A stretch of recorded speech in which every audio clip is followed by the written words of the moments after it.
ఒక ఆశయం ఉండేది. ఒక నంద్యాలలో కార్పొరేట్ సెక్టర్ టైప్లో హాస్పిటల్ కట్టాలని ఒక సంకల్పం కూడా ఉండింది. కానీ నా పిల్లలకు దానికి అనుగుణంగానే వాళ్ళిద్దరు కూడా కొడుకు కోడలు 2004 సంవత్సరంలో గాంధీ చౌక్లో సక్సెస్ అయ్యేది ఇది మాలో లేదు. వాళ్ళు చేసే కృషిని బట్టి పేషెంట్ సాటిస్ఫాక్షన్తో పోతుంది. అలాగే అది అంచెలంచెలుగా ముందుకు పోయి దాన్ని ఇన్ఫర్టిలిటీ లెవెల్కు తీసుకుపోయి హైదరాబాద్ సిటీలో కూడా లేని సక్సెస్ ఇక్కడ నంద్యాలలో సాధించింది మా అరుణకుమారి. కాబట్టి వాళ్ళ పిల్లలు కూడా మంచి భవిష్యత్తు ఉంది. వాళ్ళకు కూడా ఇటువంటి హాస్పిటల్ కట్టడం కూడా నేను నిజంగా నా చిరకాల కోరికని కూడా నెరవేర్చింది. కాబట్టి భవిష్యత్తులో కూడా వీళ్ళు ఇంకా వైద్య సేవలు హైదరాబాద్కు ధీటుగా కూడా ఇక్కడ తీసుకొని వస్తాం. అందుకనే మల్టీ స్పెషాలిటీ హాస్పిటల్ అని పేరు పెట్టాం. దీంట్లో వేరే అదర్ డాక్టర్స్ కూడా సుమన్, ఆమె ఫాతిమా వాళ్ళు వస్తున్నారు. ఇంకా వేరే 2 డాక్టర్లకు కూడా అవకాశం ఉంది. వాళ్ళు వస్తే దాన్ని కూడా చేసి హైదరాబాద్కు అవసరం లేకుండానే ఇక్కడ వైద్య సేవలు అందించేదానికి మేము సిద్ధంగా ఉన్నాం. కాబట్టి దీన్ని అందరూ కూడా 14వ తేదీ మేము ప్రారంభోత్సవం ఉంది. 20వ తేదీ నుండి ఓపీ స్టార్ట్ చేస్తామని చెప్పారు. కాబట్టి అందరూ కూడా నంద్యాల ప్రజలందరూ కూడా హైదరాబాద్ పోయి ఖర్చులు పెట్టుకునే బదులు నంద్యాలలోనే దీన్ని వినియోగించుకోవాలని చెప్పేసి నేను కోరుతాను. నమస్తే అండి, నేను డాక్టర్ అరుణ.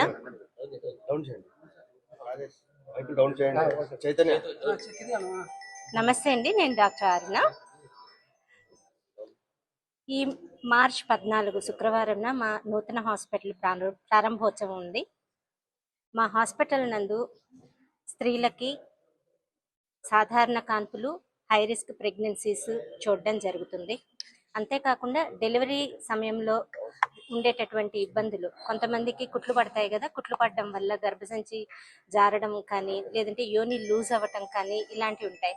లేదంటే స్ట్రెస్ ఇన్కాంటినెన్స్ అంటే మూత్రము పడిపోతూ ఉంటుంది నవ్విన, దగ్గిన, వంగిన, లేచిన స్త్రీలలో. వీటన్నిటికి సంబంధించి ఆపరేషన్ లేకుండా చేయించుకునేటటువంటి ట్రీట్మెంట్లు అందుబాటులో ఉన్నాయన్నమాట. దాన్ని కాస్మెటిక్ గైనకాలజీ ట్రీట్మెంట్స్ అని అంటారు. అంతేకాకుండా కొంతమందికి యాక్సిడెంటల్గా కన్నపొర చిట్లిపోవడం ఇలాంటివి జరుగుతాయి. అలాంటి వాళ్ళలో కూడా హైమన్ రీకన్స్ట్రక్షన్ సర్జరీస్ అనేవి అవైలబుల్ ఉన్నాయి. అంతేకాకుండా లాప్రోస్కోపీ సర్జరీలు, హిస్ట్రోస్కోపీ సర్జరీలు అందుబాటులో ఉన్నాయి. అంటే సెప్టమ్ ఉంది, పిల్లలు లేరు, సెప్టమ్ ఉంది, సెప్టల్ రిసెక్షన్స్ చేస్తాము, మైమెక్టమీలు చేస్తాము. గర్భసంచిలో ఫైబ్రాయిడ్ గడ్డలు ఉంటాయి, ఓపెన్ మైమెక్టమీ, ల్యాప్ మైమెక్టమీ, హిస్ట్రోస్కోపిక్ మైమెక్టమీలు చేయడం జరుగుతుంది. అలానే ఆపరేటివ్ హిస్ట్రోస్కోపీ, ఆపరేటివ్ లాప్రోస్కోపీ సేవలు అందుబాటులో ఉన్నాయి. ఇంతేకాకుండా నాన్ డిసెంట్ వెజైనల్ హిస్టెక్టమీ అంటే గర్భసంచి జారలేదు కానీ వాళ్ళకి గర్భసంచికి సంబంధించిన ప్రాబ్లమ్స్ ఉన్నాయి. లాప్రోస్కోపీ కూడా లేకుండా అంటే పొట్ట మీద అసలు కుట్లు లేకుండా మొత్తం గర్భసంచిని కింద నుంచి తీసివేయటం జరుగుతుందన్నమాట. దీన్ని నాన్ డిసెంట్ వెజైనల్ హిస్టెక్టమీ అంటారు. ఈ సేవలు కూడా అందుబాటులో ఉన్నాయి. కాబట్టి ప్రజలందరూ కూడా ఈ సేవలను వినియోగించుకోవాలని నేను కోరుతున్నాను. మేము అంతేకాకుండా 2014 నుంచి మా హాస్పిటల్లో ఇన్ఫర్టిలిటీ సేవలు అంటే సంతానం లేని వారికి, సంతానం లేని సమస్యతో బాధపడుతున్నటువంటి స్త్రీలకి ఔషధాలు, ఆపరేషన్లు, అంతేకాకుండా ఐయుఐ, ఐవీఎఫ్ ట్రీట్మెంట్లు అందుబాటులో ఉన్నాయి. ఐయుఐ ట్రీట్మెంట్ మా హాస్పిటల్లో 40% దాకా సక్సెస్ రేట్ ఉంది. రొటీన్గా ఇది 20-25% అంటారు, అలాంటిది 40% దాకా సక్సెస్ రేట్ ఉంది. అట్లనే ఐయుఐతో పాటు ఐవీఎఫ్ ఇక్సీలు కూడా మంచి సక్సెస్ రేట్ ఉన్నాయి. ఆల్మోస్ట్ 50-60% సక్సెస్ రేట్ ఉంది. కాబట్టి అందరూ ఈ అవకాశాన్ని వినియోగించుకోవాలని కోరుతున్నాను. Thank you. అందరికీ నమస్కారం అండి. సో నేను doctor Vinod Kumar, ENT specialist. తిన doctor Arunakumari, fertility specialist. So మేము 2004 నవంబర్ 1వ తారీఖు గాంధీ చౌక్లో నిర్వాటి హాస్పిటల్ అనే హాస్పిటల్ని స్థాపించాము. సో అక్కడ ఈఎన్టీ, ప్రసూతి వైద్య విభాగాలు నడిచేవి. సో 2014లో అరుణకుమారి గారు ఇన్ఫర్టిలిటీలో సూపర్ స్పెషాలిటీ కోర్స్ చేసి ఐయుఐ, ఐవీఎఫ్, ఇక్సీ సెంటర్ని మన నిర్వాటి హాస్పిటల్లో స్థాపించారు. సో ఈ 10 ఏళ్లలో ఎంతోమంది పిల్లలు లేని వారికి మన హాస్పిటల్లో ట్రీట్మెంట్ జరిగింది. సో కార్పొరేట్ హాస్పిటల్స్ లేదా మెట్రో నగరాలకు దీటుగా మన నంద్యాలలో మన టెస్ట్ ట్యూబ్ బేబీ సెంటర్లో సక్సెస్ రేట్ ఉండింది. So almost IVF success rate యూజువల్గా 35% అట్లా ఉంటుంది. మన నంద్యాలలో నెరవాటి టెస్ట్ ట్యూబ్ బేబీ సెంటర్లో కూడా ఆల్మోస్ట్ 35% సక్సెస్ రేట్ ఉంది.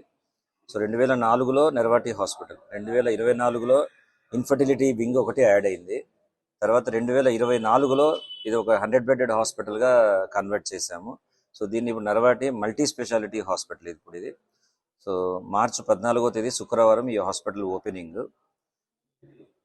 సో మా హాస్పిటల్ మల్టీ స్పెషాలిటీ హాస్పిటల్ నందు మార్చి 20వ తారీఖు నుంచి సేవలు అందుబాటులో ఉంటాయి. సో ఇందులో ఈఎన్టీ, ఫర్టిలిటీ, గైనెక్ ఆబ్స్టెటిక్స్తో పాటు ఆర్థోపెడిక్ డిపార్ట్మెంట్ కూడా యాడ్ అవుతుంది. సో యాక్సిడెంట్ కేసులు, జాయింట్ రీప్లేస్మెంట్ సర్జరీస్ కూడా రెగ్యులర్గా జరుగుతాయి. డాక్టర్ సుమన్ ఆర్థో గారు ఇందులో ఫుల్ టైం కన్సల్టెంట్గా ఉంటున్నారు. అట్లాగే డాక్టర్ ఫాతిమా గారు కూడా ఫుల్ టైం ఎండి గైనాప్స్గా ఇక్కడ ఇందులో ఉంటారు. సో ఈ అవకాశాన్ని ప్రజలందరూ ఉపయోగించుకోవాలని కోరుతున్నాను. నమస్కారం. ఎలాంటి సేవలు ఉంటాయి సార్? మామూలుగా ఇప్పుడు హైదరాబాద్ అట్లాంటి దగ్గరికి వెళ్ళాలని అందరూ ఇదవుతుంటారు కదా, ఈ మహిళలకు సంబంధించిన ఇష్యూస్ కానీ యాక్సిడెంట్ అలాంటి దానిలో ఇక్కడ మనకి స్పెషల్గా సో ఇప్పుడు మామూలుగా రెగ్యులర్గా నార్మల్ డెలివరీలు, సిజేరియన్లు అవి జరుగుతాయి. ఇప్పుడు ఏంటంటే మన కొత్త హాస్పిటల్లో పిల్లలు లేని వారికి ఇన్ఫర్టిలిటీ ట్రీట్మెంట్, అట్లాగే కాస్మెటిక్ గైనకాలజీ ట్రీట్మెంట్ అంటాం. అంటే డెలివరీ టైంలో పేషెంట్స్, లేడీస్ ఏమైనా ఫేస్ చేసే ప్రాబ్లమ్స్ ఉంటాయి. అంటే యోని లూజ్గా కావడము, గర్భసంచి కిందికి జారిపోవడము, ఇటువంటి సర్జరీస్ కూడా ఇప్పుడు మన హాస్పిటల్లో అందుబాటులో ఉంటాయి. దానికోసం డాక్టర్ అరుణకుమారి గారు స్పెషల్గా ఇంపాల్లో కోర్స్ చేసి వచ్చారు. సో మన కొత్త హాస్పిటల్లో కాస్మెటిక్ గైనకాలజీ వింగ్ను కూడా స్టార్ట్ చేస్తున్నాం.